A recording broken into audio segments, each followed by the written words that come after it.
Hello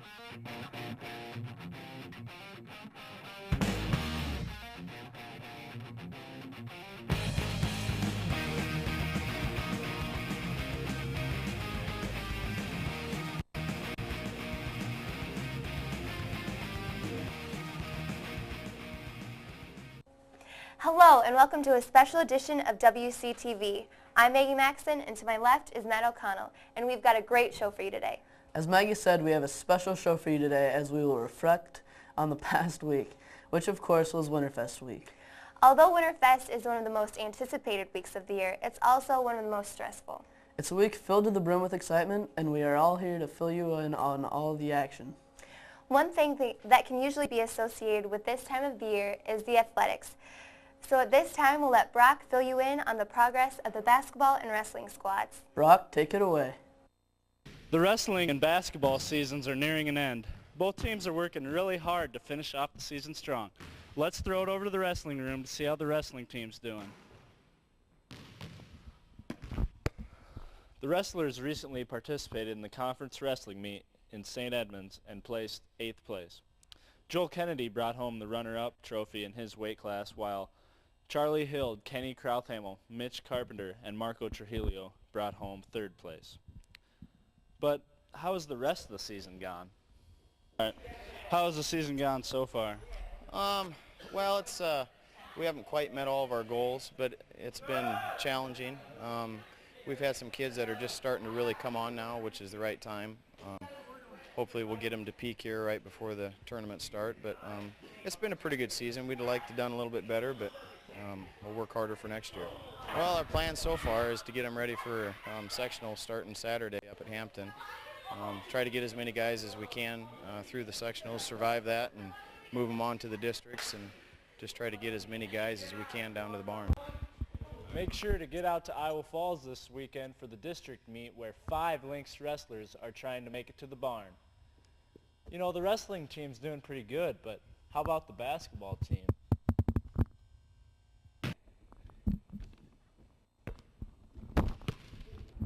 What are your goals for the rest of the season?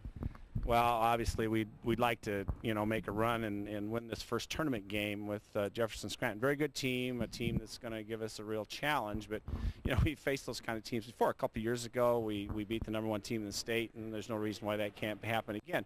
We're capable of playing with most teams, and that's our goal right now, is to win that first tournament game. And to stay on top of the conference, ensure we finish the conference championship, and then to head into postseason and get down to Des Moines again. The Lynx boys have an overall record of 14-5 and sit at the top of the conference. The girls play tonight at Jefferson Scranton in the first round of district play. Okay. The winter sports teams are working hard to finish off their seasons right. Make sure to get out and support all the teams in their postseason run.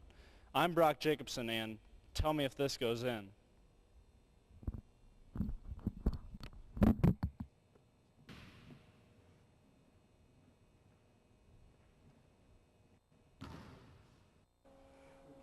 Nice shot, Brock, and thanks for all the info. It looks like the Lynx are all having successful years. But you know, Maggie, there's more to Winterfest this week than just the games.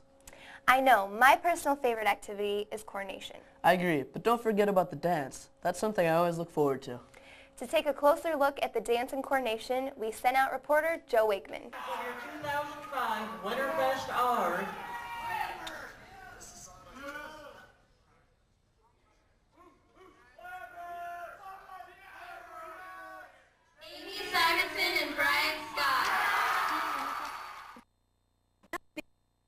except now I have a playground in my room. Being king hasn't affected my life a whole lot, but I do have I have a lot more friends.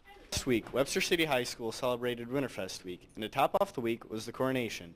It must take a lot of planning to put on a smooth Winterfest, and to find out what it takes, I went to somebody who's in the middle of the events. Things that have to be done in order to get ready for Winterfest are that Mrs. Ryan and myself need to get the committees together, organize the committees, and allow them to make their decisions. And it's mainly our job to oversee those committees. As far as the major Winterfest activities, of course, the coronation on Friday, and then the dance on Saturday. And make sure the committee wanted add some activities during the week during homeroom, and they came up with the snowman door decorating contest. To wrap up the week, there was the Winterfest dance. Just like clockwork, the dance comes around every year about this time. But what's it really like to go to this big dance, and more importantly, why do people go? I enjoyed the dance a lot. I just went because it's my senior year, so I just wanted to go out on a high note. Winterfest week sure went by fast. It was definitely a blast, and everyone can't wait till it comes again around next year.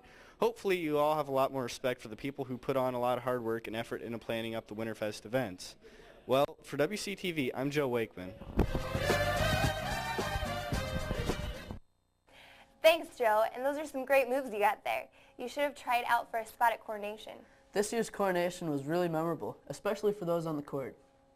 Definitely, and congratulations to everyone who made it on the court, especially Brian Scott and Amy Simonson, who are king and queen. And how about those performances by the jazz band, audition day, and the group of tap dancers? They all did a superb job and helped top off a great week. Now for a quick look at the entire week in review, we'll send it to Caitlin Weaver, who was part of that incredible tap dance performance. Caitlin? As you probably know, February 7th through the 12th, or Winterfest week, is a busy week here at the high school. Between the basketball games, wrestling meets, spirit days, coronation, crowning of the king and queen, pep assembly, and the dance, there's a lot going on. Let's go check it out. The week kicks off with spirit days. On Monday, everybody kicked back and wore their PJs. Tuesday was wear tie day. On Wednesday, the school showed their Valentine spirit by wearing red, pink, and white, followed by favorite hat day on Thursday. And of course, purple and gold day was on Friday. On Tuesday night, the boys and girls varsity basketball teams went up against St. Ed's and then Algona on Friday. These were the first games that the high school students were able to show off their school spirit through the new Links Den t-shirts, sponsored by Student Council. On Tuesday, the students packed the odd to watch the pep assembly, put on by the winter sports cheerleaders, getting everybody pumped up for the rest of the week. Something new for Winterfest this year is the homeroom snowman contest. Homerooms competed against each other to see who could build the best snowman on their doors. And of course, coronation was on Friday.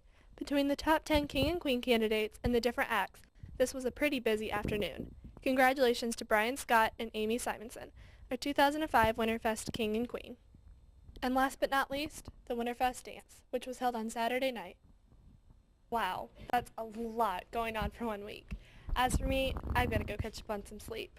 I'm Caitlin Weaver reporting for WCTV. Thanks, Caitlin. I didn't realize just how much went on this past week. It's a very busy time, but in the end, it's all worth it. Well, we hope you all had a great time last week, and now you can relax as things return to normal.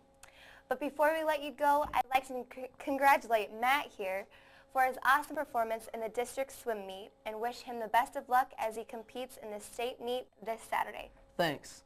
We'd also like to congratulate Leonel Torres on winning the Blandon Memorial Art Museum Area Student Competition. His triptych pencil drawing, The Third Inning, won the Best of Show award. Way to go, Leonel. This marks the second year in a row WCHS has won the Best of Show award in Blandon. Thanks for tuning in. For WCTV, I'm Maggie Maxon alongside Matt O'Connell saying so long and have a great day. See ya. See ya.